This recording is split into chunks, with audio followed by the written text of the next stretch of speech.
আজকে ক্লাসে যেভাবে পড়ানো হলো তাতে তো বাচ্চারা কিছুই শিখতে পারলো না।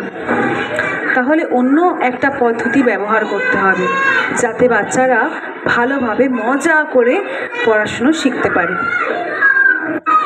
গুড মর্নিং ডিয়ার চিলড্রেন,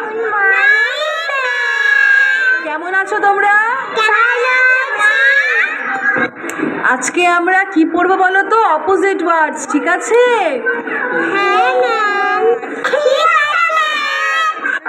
বলো তো ইন, বলো তো out, in, out. Very good. বলো তো ফ্যাট, ফ্যাটের অপোজিট কি? Thin, thin. Very good. আচ্ছা, এবার বলো তো টল, ভেরি গুড। টলের অপোজিট কি?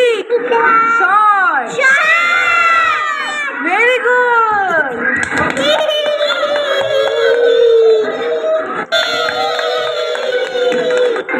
আচ্ছা, ভালো লাগলো তো? এবার আমরা রাইমস পড়বো, ঠিক আছে? তোমরা রেডি তো? Twinkle, twinkle, little star, how I wonder what you are.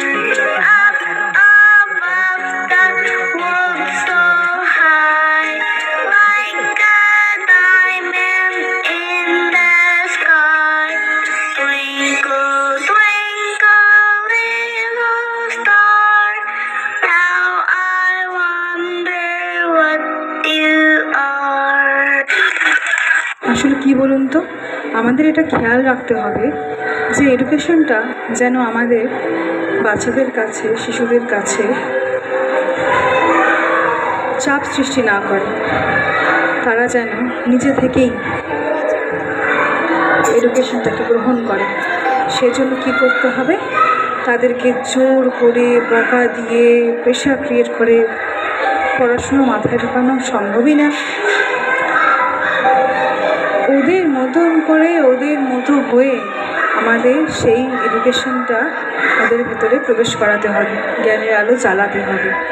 হ্যাঁ, সবার পদ্ধতি আলাদা হয়, কিন্তু শান্তশিষ্টভাবে যখন আমরা তাদের ভেতরে এডুকেশনটার বীজ বপন করি, সেটা অনেক বেশি দিন পর্যন্ত কার্যকরী হয়ে ওঠে এবং তারা স্বইচ্ছায় নিজে থেকেই এই শিক্ষা ব্যবস্থাকে গ্রহণ করতে পারবে। তাই আমাদের সকলের উচিত যে তাদের মতন করে, তাদের মতন হয়ে এই শিক্ষা ব্যবস্থার ভাষাগুলো ওদেরকে বুঝিয়ে দেওয়া, যাতে ওরা স্বইচ্ছায় গ্রহণ করতে সচেষ্ট হয়।